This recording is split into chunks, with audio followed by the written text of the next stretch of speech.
Et bonjour à tous, on se retrouve donc comme je vous ai dit juste après le dernier, mais pour vous c'est écoulé une petite semaine. Nouveau 5 lectures, 2 SP, 3 romans perso. Je suis assez content là de moi, je tiens quand même un bon rythme au niveau de mes SP. Je regarde un peu les SP que j'ai lus là, savoir si je me plante pas au niveau de... Ouais, bon, pas grave, peut-être qu'au prochain bilan vous aurez... 2 SP de la même maison d'édition. C'est pas grave. De mon côté, celui-là va être quand même meilleur, ce bilan lecture. Il y a eu une lecture pas bonne et tout le reste, ça a été très bon. Donc on va commencer évidemment par la plus mauvaise lecture et puis on enchaînera sur les meilleurs. Après, j'ai lu Les Naufragés de l'Institut Fermi d'André David aux éditions Critiques, ce qui est un SP qui m'a été envoyé, que je remercie.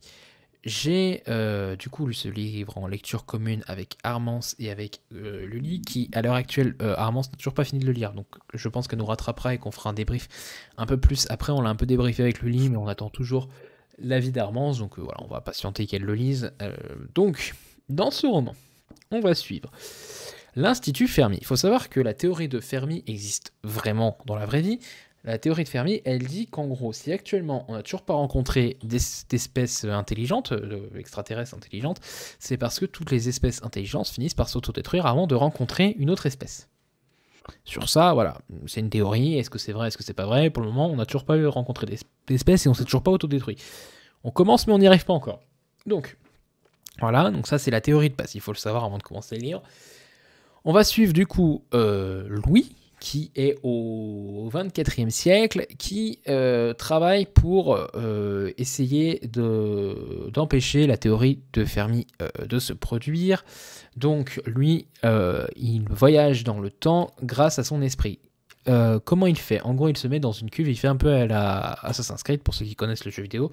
Il se met dans une cuve et en fait, grâce à son ADN, il peut aller dans le passé, prendre possession du corps de quelqu'un qui a le même ADN que lui. Et voilà, il faut y croire, faut accepter cette idée. Donc il prend le contrôle du corps et il l'utilise voilà, pour empêcher Fermi, pour impacter le passé, etc. De ces personnes pour impacter le futur. Pour impacter le futur. Il va dans le passé pour impacter le futur pour que la théorie de Fermi ne se produise pas. Et on va suivre bien après, comment elle s'appelle, Gwen, donc bien après dans le futur, Gwen qui, elle, veut empêcher Louis de faire quelque chose qui créera le paradoxe de Fermi, qui fait que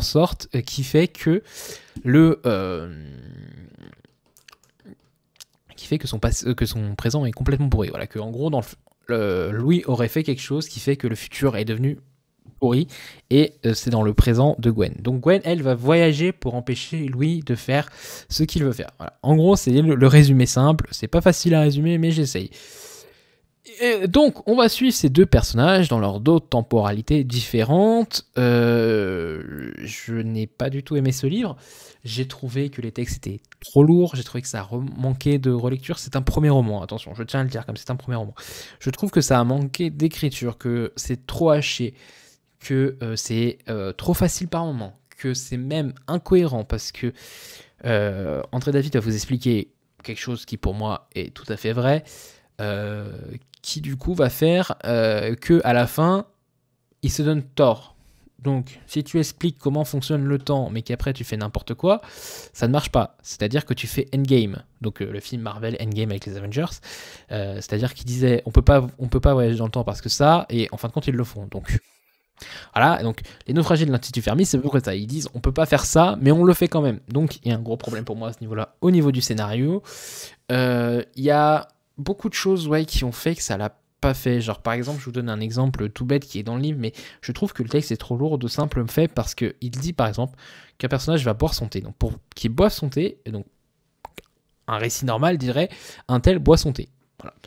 Et André David va vous dire un tel prend sa tasse, verse son thé, reprend sa tasse, souffle dessus, boit son thé, repose sa tasse. Tout ça pour dire qu'il a bu son thé. Est-ce que c'est un élément important dans l'histoire? Pas du tout. Mais voilà, il vous a fait 3 lignes pour un truc qui aurait pu en prendre même pas une demi. Donc voilà, c'est un truc qui, je trouve, ça alourdit le texte. Il y a des passages qui sont hyper flous, il y a des passages j'ai rien compris. Alors, pas parce que c'était des théories scientifiques, mais parce que c'était très brouillon. Je me suis demandé, mais qu'est-ce qui se passait? Quoi et quoi machin. J'ai trouvé que certaines scènes étaient trop longues pour pas grand-chose, pour ne rien apporter même. Les personnages, je me suis attaché à aucun personnage, j'en avais rien à faire de ce qui leur arrivait. Aucune émotion pour moi, j'ai trouvé le roman très froid, très distant. Je n'ai pas aimé du tout ce roman. Je n'ai pas trouvé quelque chose de positif à dire. Voilà, ça n'a pas matché avec moi, ça l'a pas fait. Je l'avais demandé parce que voilà, j'étais intéressé par tout ce qui était intrigue un peu à l'Assassin's Creed, comment ils ont fait pour voyager, etc. dans le temps. Et voilà. Le sujet du voyage dans le temps est casse-gueule. C'est très compliqué de réussir à faire un roman qui tient, qui tient à la cohérence. Et j'avais beaucoup aimé à un moment parce que justement, la théorie qui parlait du temps, de la manière dont il était censé fonctionner, c'est une théorie à laquelle je crois moi personnellement. Donc je me suis dit, ah ça c'est cool, c'est hyper intéressant, il a le même point de vue que moi. Donc ça fait que peut-être qu'à la fin va me plaire. Voilà, faut savoir que j'avais envie d'abandonner ce livre à 70 pages. Mais cette théorie arrive un peu plus loin dans le livre, donc je me suis un peu accroché à ça. Et puis je me suis accroché aussi au début parce que je voulais finir la LC avec Armand et Lully. Et bah voilà, ça l'a pas fait. Malheureusement, ça ne l'a pas fait. Ouais, trop décousu comme style, trop de répétitions, trop de longueur, trop de lenteur, un manque de rythme aussi. Faut savoir quand même qu'il voyage au 19e siècle pendant les guerres bref, pendant les guerres avec Napoléon, quoi. C'est Napoléon III, je crois, à cette époque-là. Donc, il voyage pendant ce temps-là. Donc, moi, je me dis, des scènes de guerre, mais c'est censé être plein d'actions, plein de machins, etc. Et non, c'est très lent, c'est très décousu, on comprend rien. Alors, on comprend rien. Vous allez me dire, des fois, les personnages, quand ils sont dans une scène de guerre, une scène de bataille, ils comprennent pas trop ce qui leur arrive. Donc, au moins, on était perdu avec les personnages. Mais ouais, je sais pas, je me suis pas accroché, j'ai pas eu d'empathie pour les personnages, je m'en foutais de ce qui pouvait leur arriver. Et même quand du coup il y avait un événement qui se produisait qui devait m'inquiéter, voilà. En plus, il y a des fois, il y a des trucs qui tombent comme un cheveu sur la soupe. Pourquoi, comment ça s'est passé, pourquoi ça s'est produit, etc. On n'a aucune explication. La fin, comme j'ai dit à Lully, je pense que l'auteur avait l'idée de départ, comment ils allaient pouvoir voyager dans le temps, et la fin. Il voulait savoir à quelle fin il allait arriver, et ce qui lui manquait, c'était comment arriver à sa fin. Voilà. Il savait la fin qu'il voulait, il savait le début, il manquait le milieu. Et tout le milieu, il a essayé, il a imaginé, il a peut-être fait un plan, etc. Pour moi, ça a été assez bancal. Ça a manqué, je pense, de relecture, de retravail de texte. Voilà. Malheureusement, ça l'a pas fait. Je suis désolé, ça l'a vraiment pas fait avec moi. Lully est un peu plus mitigé sur son avis, mais moi non, ça l'a clairement pas fait. Pas du tout, pas du tout. C'est très long en plus, du coup avec le voyage dans le temps, moi il me faut des dates, vraiment savoir où je suis, quand est-ce, pourquoi, à quel moment. Et en fait, ils sont pas sur la même époque, donc du coup on n'a pas les bonnes dates, on n'a pas les mêmes choses, et j'étais en mode mais attends, ça se passe quand là? Où elle est? Où ils sont? Qu'est-ce qui se passe? Et c'est très très compliqué. Et j'ai pas réussi à y croire. Malheureusement, je n'ai pas réussi à y croire à cette histoire, alors que ça aurait pu être génial. Mais malheureusement, j'ai pas réussi à me prendre. Et à la fin, à la fin, quand il détruit lui-même ce qu'il dit, pour moi, ça a manqué clairement de cohérence. Donc du coup après là on passe sur du bon. J'ai lu une relique de Mapal qui est en plus un très vieux, très très vieux roman. J'ai lu Red Bradbury Fahrenheit 451 aux éditions Folio SF. Donc ça c'est un roman qui a été publié en 1953. On va suivre le pompier Montag dans un futur dystopique où en gros on brûle les livres. Voilà. Il faut brûler tous les livres ne doivent pas exister. Et Montag va commencer à rêver d'un monde où il pourrait lire et voilà, il est l'ouverture d'esprit que ça mène. Et Montag, d'ailleurs, après ses rêves, quand il va au travail, il rencontre une jeune fille avec qui il discute du monde d'aujourd'hui, comment aurait pu être le monde, qu'est-ce qui serait mieux, etc. Et voilà. Et Montag va être repéré par cette société et il va devoir essayer de survivre dans cette société où justement on tue les gens, on traite de fanatiques les gens qui aiment la lecture. Donc nous serions des fanatiques. J'ai bien aimé ce roman sur les 2 tiers du roman. Il est coupé en 3 morceaux et j'ai trouvé que la fin était beaucoup trop précipitée pour moi. Je me suis beaucoup attaché à Montag, et je me suis beaucoup attaché aussi à la jeune fille qu'il va rencontrer, qui va lui faire découvrir le monde, enfin sa manière de penser, qui va avoir énormément de réflexions hyper intéressantes sur le monde actuel, sur l'idée voilà, de la censure, etc. Sur la société aujourd'hui, même écrit en 1953, on peut découvrir des choses de la société d'aujourd'hui. Voilà, un livre fabuleux, une histoire géniale. J'ai trouvé que la fin était un peu bâclée. C'est vrai qu'il y a un moment, je me suis dit, mais pourquoi cette fin? Pourquoi ça? J'ai pas tout compris. En tout cas, à la fin, il essaie quand même de faire passer un énorme message politique et je trouve cette fin génialissime. C'est un roman assez court, hein. Je me souviens que je l'avais fait en audio. Je l'avais écouté en audio. Il fait 236 pages. Je l'avais fait en audio en arrêt maladie. Je venais de me faire vacciner. J'étais tombé malade avec le vaccin. Et du coup, j'ai écouté en audio ce titre et c'est passé super bien. Je me suis attaché au personnage, j'ai eu des émotions. Quand tu sais qu'il brûle des livres, tu te dis toutes ces choses qui ont été détruites, alors que ça aurait pu aider à la solution. J'aime beaucoup cette couverture, je crois que c'est ma préférée, même couverture sur ce roman. Voilà, je suis très content parce que c'est un monument de la SF et je l'ai lu, donc comme ça, je pourrais dire, j'ai lu Ray Bradbury, Fahrenheit 451, un livre que j'aurais tellement voulu découvrir à l'école, que je n'ai pas découvert à l'école, donc du coup voilà, je l'ai découvert dans mon parcours de lecteur et ça a été une très bonne lecture. C'est pas un coup de cœur parce que malheureusement la fin pour moi est bâclée, mais ça reste une très bonne lecture avec beaucoup d'ouverture d'esprit, beaucoup de critiques sur la vie, etc. Je peux comprendre que certains n'ont pas aimé, mais moi voilà, j'ai beaucoup aimé, je me suis attaché au personnage. C'était un super moment que j'ai passé, ça m'a aidé à passer le vaccin qui me tuait, clairement, qui était en train de m'achever par terre. J'ai beaucoup aimé, voilà, un très bon moment, un très bon souvenir, et du coup, je me souviendrai que pendant ma 3e dose, j'avais bouffé Ray Bradbury, Fahrenheit 451, donc c'est un peu une histoire un peu particulière avec ce roman. Voilà, et j'adore vraiment la couverture, je suis fan de cette couverture, avec cet homme qui est le visage qui part en cendres, vraiment dingue. Ensuite, après c'est vraiment du bon, hein. Je vais peut-être mettre celui-là d'abord. J'ai lu en service presse des escales 60 minutes de M.J. Harlich. C'est le tome 8 ou 9 de sa saga Ellen Grace. Alors j'avais commencé le tome 1 que j'avais abandonné parce que le tome 1 me faisait clairement penser à un épisode d'Esprit criminel. Je vais pas vous mentir, hein. Vraiment j'ai l'impression d'avoir vu que c'était un épisode d'Esprit criminel. C'est dans la saison 5, j'avais dit l'autre fois là en live que voilà, c'était la saison 5, je crois, épisode 13. Vous regardez cet épisode, vous avez vu tout le tome. Donc je sais pas lequel est sorti en premier, mais voilà. Dans celui-là, donc j'ai voulu retenter parce que le pitch me plaisait beaucoup.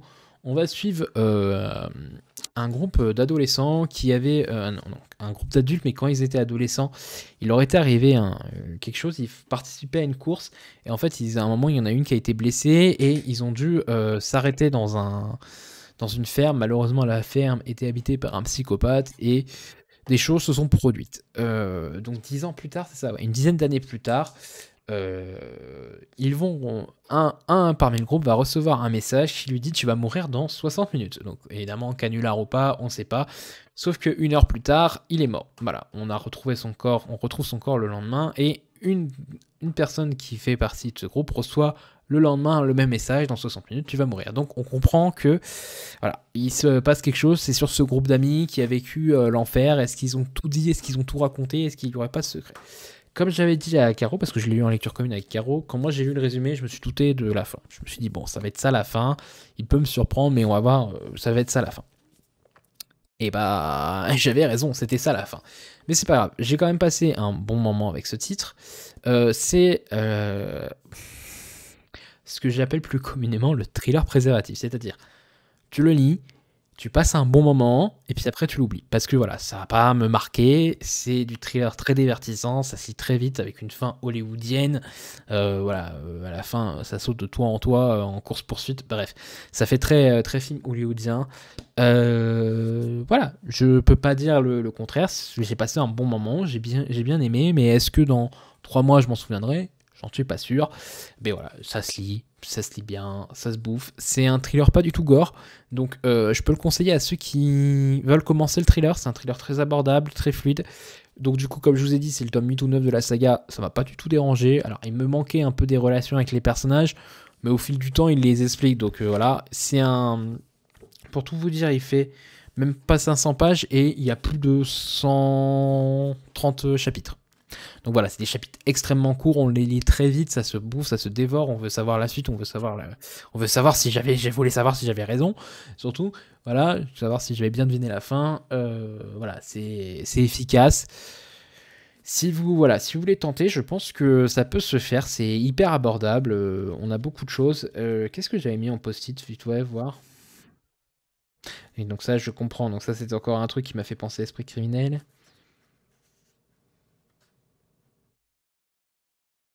Ok. Ça, je sais pas pourquoi, j'ai mis un post-it là. Oui, bref, ok. Bref, des moments que j'avais bien appréciés ou des moments qui me faisaient penser à Esprit criminel. Sur le coup de la lecture, peut-être, parce que là, les, les deux derniers post-it, je ne sais pas pourquoi je les ai mis. Mais voilà, un autre chose, ce post-it m'a vraiment fait penser encore à Esprit criminel. Bref, voilà, ça arrive, on peut s'inspirer de certaines choses qu'on voit. Mais voilà, donc ça se lit vite. C'est tout ce que je peux vous dire, ça se lit vite, ça se lit bien, c'est fluide. Voilà, un thriller préservatif, comme ils appellent, un thriller où on passe un bon moment. Et voilà, c'est tout. Il n'y a pas grand-chose à dire. J'ai été content de découvrir l'auteur, de découvrir ce titre. Voilà, un thriller très soft, très simple. Si vous voulez commencer, n'hésitez pas à y aller.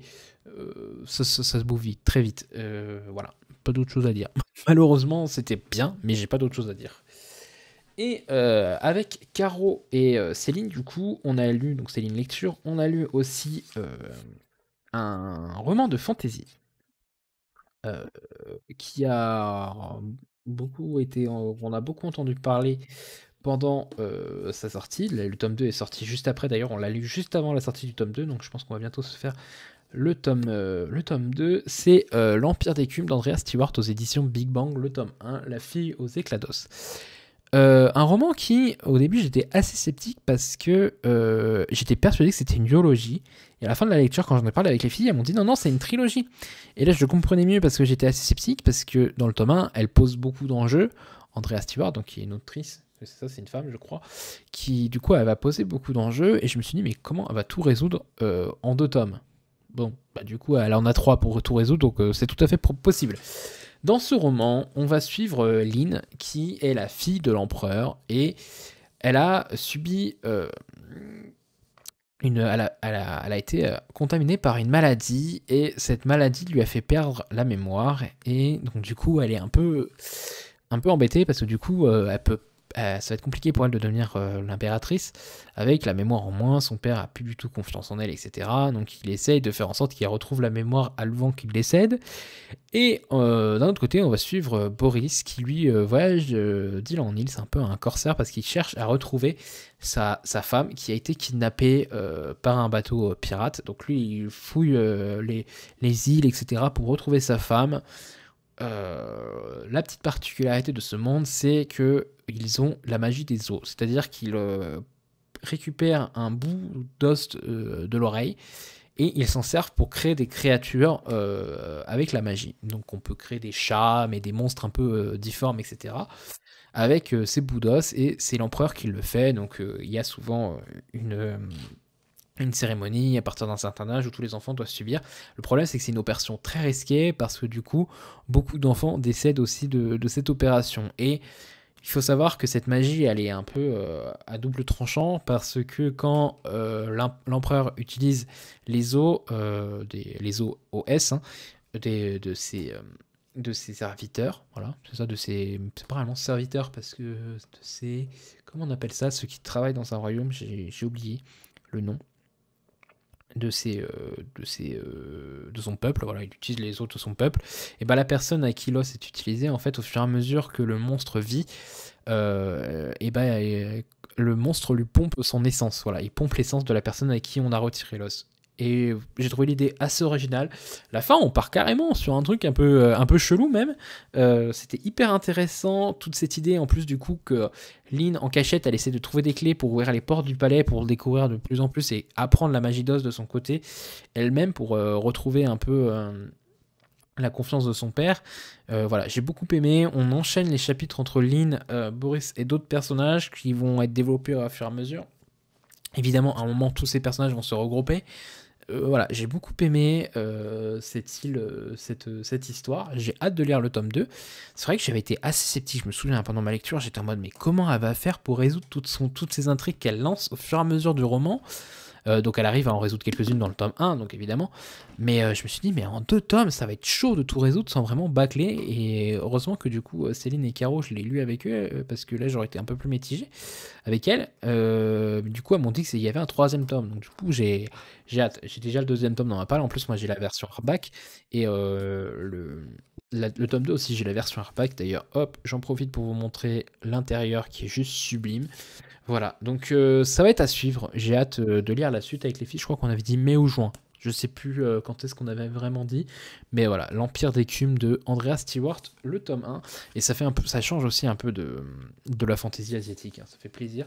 Ça change vraiment un peu de la fantaisie américaine qu'on lit très souvent. J'ai ensuite lu, alors celui-là je l'ai lu en une journée. Je me suis posé samedi, il n'y a pas si longtemps, donc samedi dernier. Enfin, il y a 2 semaines du coup maintenant, parce qu'on est lundi. Déjà, ça passe vite. Je me suis posé le samedi 26 mars. Voilà, tranquille. Et je l'ai dévoré en une journée. Il est génialissime. C'est le Paula Hawkins, Celle qui brûle. Donc, aux éditions Sonatine, on va suivre 3 femmes qui sont liées par une macabre découverte. Le corps d'un jeune homme qui a été poignardé plusieurs fois. Ces 3 femmes, elles sont liées à ce corps sans avoir de lien entre elles. En gros, on va suivre Carla, qui est la tante de ce jeune homme, Myriam, qui est celle qui a découvert ce corps, et Laura, qui a été l'amante du soir juste avant qu'il meure. Ces 3 femmes, du coup, elles ont toutes été blessées, trahies pendant leur vie, par leur vie. Ils ont eu des événements marquants au point qu'elles ont une vengeance à accomplir sur la vie et qu'elles ne sont qu'à une étincelle de tout brûler. C'est un thriller qui n'est pas un thriller basé sur l'affaire. Vous vous attendez pas à avoir une histoire qui va vous donner qu'une envie de savoir la suite, savoir les rebondissements, savoir qui a tué cet homme. Non, c'est un thriller psychologique, c'est un thriller où on est vraiment dans la tête de ces 3 femmes, même une 4e qui a pas beaucoup d'importance mais qui est quand même présente. Paula Hawkins va prendre le parti de faire une de 20 ans, une de 40 ans, une de 60 ans et une de 80 ans, et elle va marquer, elle va montrer, elle va écrire que des événements qui ont marqué ces femmes, qui les ont blessées, qui leur ont fait des cicatrices, et ben les cicatrices elles se sont pas totalement refermées, que même si la vie continue, certaines blessures restent tout le temps ouvertes. Et j'ai adoré, je l'ai bouffé, je voulais voir ces femmes évoluer, voir comment elles pouvaient survivre au drame qu'elles avaient eu dans leur vie, que certaines choses ne pouvaient pas, que même si on pensait être guéri, tout n'est pas forcément guéri, qu'on a toujours des plaies hyper ouvertes. J'avais adoré La fille du train, j'ai préféré celui-là pour tout vous dire, entre La fille du train et Celle qui brûle. Mais comme je vous dis, si vous n'avez pas aimé La fille du train, allez pas sur celui-là. Même si j'ai préféré celui-là, n'allez pas sur celui-là, parce que si vous n'avez pas aimé La fille du train, parce que vous n'avez pas aimé l'enquête, etc., vous n'allez pas aimer celui-là, voilà, clairement. Si vous cherchez un roman à suspense, à dévorer, etc., n'allez pas sur celui-là. Lisez vraiment ce roman pour découvrir ces femmes, comprendre ce qui leur est arrivé, pourquoi. La Paula Hawkins arrive tellement à faire que ces personnages soient réalistes. Ça me fait penser à King à ce niveau-là. Je dis pas que c'est une successrice de King, etc. Mais je vous avais chroniqué la semaine dernière, pour moi c'est tout à l'heure, mais la semaine dernière je vous avais chroniqué Le Fléau, où je vous avais dit que les personnages étaient tellement réels qu'on aurait pu les croiser dans la rue. Et bah là c'est pareil, ces femmes sont tellement réelles qu'on pourrait les croiser dans la rue, on pourrait discuter avec elles autour d'un café. Voilà, j'ai adoré. C'est un psychologique, c'est voilà, ces femmes, comment elles ont pu en arriver là. Il y en a forcément une qui a commis l'irréparable, mais pourquoi? Elles ont toutes des raisons de l'avoir commis. Elles ont toutes dans la vie eu des événements qui ont vraiment augmenté cette haine, et elles s'accrochent à la vie, elles essaient de, même si la vie ne veut pas d'elles, elles s'accrochent, elles ont eu les événements hyper marquants, et je pense que Paula Hawkins a très bien fait de faire ça, parce que vous allez forcément vous identifier, je vais y arriver, vous identifier à une de ces femmes en vous disant oh, mais si moi, à la place d'elle, comment j'aurais agi oh, mais oui, j'aurais agi comme ça. Oh, mon Dieu, mais quel événement marquant, pourquoi, etc. Et c'est dingue, de chez dingue. J'adore la couverture en plus, j'adore le speech. J'ai pu en discuter avec l'autrice parce que je l'ai rencontrée au Quai du Polar. Elle en a profité pour me dédicacer mon livre. Voilà. J'ai pu discuter avec elle, où elle m'a expliqué un peu comment ça se passait dans l'histoire, comment elle avait écrit. Moi, je lui ai dit que j'avais adoré La fille du train, que j'avais adoré Celle qui brûle, que j'ai Au fond de l'eau dans ma palle, qui est son deuxième roman. Donc ça, c'est son troisième. Au fond de l'eau, c'est son deuxième. Que j'ai hâte de lire le deuxième roman, que j'ai hâte de... donc j'ai hâte de lire son prochain roman. Elle m'a pas dit quand est-ce qu'elle l'a écrit, mais elle peut prendre tout son temps. Franchement, elle en a sorti un tous les 2 ans là quasiment. Et bah qu'elle prenne son temps, vraiment qu'elle prenne son temps. On a le temps, on n'est pas pressé. Si c'est pour faire des pépites comme ça, prends ton temps, Paula Hawkins. Moi j'attends. Je sais que je me jetterai sur le prochain. J'ai adoré celui-là. Voilà. Ça a été ouais, en une journée. En une journée. Faut savoir que il m'est resté 100 pages de l'Institut Fermi, et que je préférais être dedans qu'aller dans les 100 dernières pages de l'Institut Fermi pour le finir. J'avais voilà qu'une hâte, c'était de savoir la fin, de savoir pourquoi elles en étaient venues à là. J'ai eu du mal à les quitter, me dire que bah, malheureusement, même si voilà, elles ont survécu à ce drame, est-ce qu'elles vont continuer à vivre? Est-ce qu'elles vont réussir à survivre au prochain? C'est voilà, c'est toujours avec une petite larme à l'œil que j'ai quitté ces femmes avec leur histoire et leur futur, qui voilà, va être rythmé encore sûrement par toutes les épreuves, par leur blessure qui n'est pas fermée, qui est toujours présente. Donc voilà, c'est quelque chose que j'ai beaucoup aimé. J'ai très hâte de retrouver sa plume à Paula Hawkins, mais je vais attendre un peu parce que, comme je vous ai dit, voilà, il me reste plus qu'Au fond de l'eau à lire. Et je me souviens que La fille du train, je l'avais lu en grand format, on parlait pas encore d'adaptation cinématographique. Si vous avez vu l'adaptation cinématographique, ne vous faites pas d'avis parce que l'adaptation cinématographique est nulle. J'avais beaucoup aimé La fille du train, comme je vous ai dit. Donc voilà, j'avais lu La fille du train en grand format, donc ça remonte bien à 5 ans, 6 ans. Et j'ai lu pour le tome 2, donc j'ai lu Celle qui brûle, pas le tome 2. Donc voilà, je vais peut-être attendre avant de lire Au fond de l'eau, que j'ai aussi en poche. Mais voilà, dingue de cette histoire. Ça a été un très très bon moment. Voilà pour moi. J'espère que cette vidéo vous aura plu. N'hésitez pas à me le dire. On se retrouve très prochainement en bilan lecture. En barre d'infos, vous avez mes chroniques écrites sur Instagram. Si vous voulez aller jeter un œil, n'hésitez pas. Voilà, bonne journée à vous. À très vite. Bye tout le monde.